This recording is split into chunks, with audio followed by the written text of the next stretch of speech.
అలాగే వేదిక మీద ఉన్నటువంటి పెద్దలందరికీ, అలాగే మరి ఈ ఆదరణకర్త మినిస్ట్రీస్ వారు చేపడుతున్నటువంటి ఈ మహోత్సవములకు మరి ఎంతో పెద్ద ఎత్తున కూడా ఇక్కడికి విచ్చేసి మరి గొప్ప మాటల్ని మరి మీ అందరూ కూడా ఈ వాక్యాలని మీ అందరూ కూడా విని దాంట్లోంచి మహిమ పొందుతున్నటువంటి ప్రతి ఒక్కరికి కూడా పేరు పేరున నా నమస్కారాలు తెలియజేసుకుంటున్నాను. రిబ్కా చాలా గొప్పగా చక్కటి మాటల్ని, మహిమతో కూడినటువంటి మాటల్ని వారి మాటల్లో సంబోధిస్తూ ఉంటారు. మరి ఇందాక పుస్తకం ఇచ్చారు, దీంట్లో చాలా విషయాలు పాటల రూపంలో కూడా తెలియజేస్తూ ఉన్నారు. మొదటిసారి ఆదరణకర్త మినిస్ట్రీస్కి నేను వచ్చినప్పుడు చాలా సంతోషంగా అనిపించింది. మీరు చెప్పినటువంటి మాటలు, అలాగే పంచినటువంటి ప్రేమ చాలా ఎంతో అనుబంధంగా కూడా అనిపించింది. అందుకే అన్నాను రిబ్కాతో, అక్క మళ్ళీ వస్తాను, ఖచ్చితంగా మీ అందరి మధ్యకి వస్తానన్నాను. ఇంత తొందరగా మళ్ళీ మీ అందరినీ కూడా కలుసుకోవడం చాలా సంతోషంగా ఉంది. చాలామంది చాలా విషయాలు మాట్లాడారు.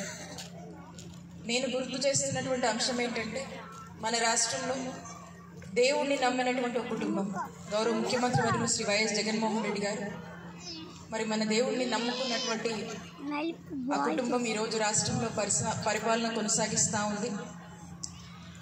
మరి ఏ విధంగా పరిపాలనని కొనసాగిస్తుంది, చక్కటి సంక్షేమ పథకాలని అందిస్తుందో మీ అందరికీ కూడా తెలుసు. ఒక గొప్ప సేవని చేస్తుందని మనం చెప్పొచ్చు. ఖచ్చితంగా ముఖ్యమంత్రి గారి పాలనలో మరి ఒక సేవకుడిలాగా చేస్తున్నటువంటి సేవ ప్రతి ఒక్కరికి కూడా ఎంతగానో భరోసాగా అండనిస్తుందని నేను భావిస్తూ ఉన్నాను. ఖచ్చితంగా దేవుడిని నమ్ముకున్న వాళ్ళందరికీ కూడా ఒక మానవత్వము, ఒక క్రమశిక్షణ, విద్యాబుద్ధులు, మంచి చెడు, భయం, భక్తి, ఇలాంటివన్నిటి గురించి కూడా ఒక మంచి ఆలోచన, ఒక స్పష్టత ఉంటుంది. ఖచ్చితంగా మీరు మీ కష్టాలలో ఏదైతే ప్రార్థనలు చేస్తున్నారో, మీ సుఖ సంతోషాల కోసం కావచ్చు, ఇతరుల బాగోగుల కోసం కావచ్చు, మీ దుఃఖాల నుంచి బయటపడడానికి, విముక్తి చెందడానికి, ప్రతి విషయంలో మీరు ఏవైతే ప్రార్థనలు చేస్తున్నారో ఖచ్చితంగా మీ అందరికీ కూడా ఆ దేవుడు మీకు మేలు చేయాలని నేను కోరుకుంటా ఉన్నాను. అలాగే మొన్న ఎక్కడో ఒక వాక్యం విన్నప్పుడు ఆ వాక్యం అక్కడ ఆ చర్చిలో చెప్తూ ఉంటే విన్నప్పుడు నిజమేమో అనిపిస్తూ ఉన్నటువంటి పరిస్థితి. నిజంగా మహిమ ఎలా ఉంటుందంటే, నేను నీకు తోడై ఉండును, నేను విడువను ఎడబాయను అని చెప్పి అక్కడ చెప్పారు. నిజంగా దేవుడు కష్టాల్లో అలాంటి వాక్యం ఇస్తూ చాలా మంది కూడా డిస్ప్లే చేసుకుంటూ ఉంటారు. మరి ఖచ్చితంగా అలాంటి వాక్యం, అలాంటివి నమ్మినప్పుడు అందులో మహిమ కూడా ఉంటుందని చెప్తారు. మీ అందరికి కూడా అలాంటి మహిమ, అలాంటి ఆశీర్వాదాలు మీ అందరికీ కూడా పూర్తి స్థాయిలో దేవుని ఆశీస్సులు మీకు ఉన్నాయని నేను భావిస్తున్నాను. అలాగే ఇవన్నీ మరి చెప్తున్నటువంటి, ఇంత పవర్ఫుల్ వాక్యాలు చెప్తున్నటువంటి మీ అందరి మధ్యకు వచ్చి కాసేపు ఇలాంటి మాటలు విన్నప్పుడు ఖచ్చితంగా ఆ దేవుడి ఆశీస్సులు మాకు కూడా ఉంటాయని భావిస్తున్నాను, ఆకాంక్షిస్తున్నాను.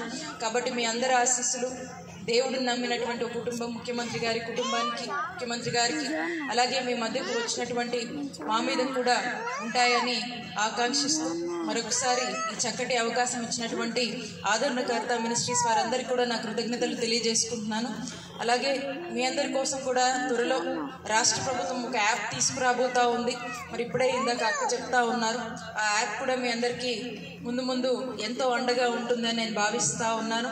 మరొకసారి మీ ప్రేమ పంచి ఎప్పుడు కూడా ప్రేమ అనురాగాలతో మరి మమ్మల్ని ఓన్ చేసుకున్నందుకు, మా మీద నమ్మకం ఉంచినందుకు ఖచ్చితంగా మీ అందరికీ ఎప్పుడు పూర్తి స్థాయిలో కూడా అండగా ఉంటామని తెలియజేసుకుంటూ, మీ ప్రేమని ఎప్పుడు కూడా మర్చిపోమని తెలియజేసుకుంటూ, ముఖ్యంగా ఆదరణకర్త మినిస్ట్రీస్ వారందరికీ కూడా నా ప్రత్యేక కృతజ్ఞతలు, ధన్యవాదాలు తెలియజేసుకుంటున్నాను. Thank you.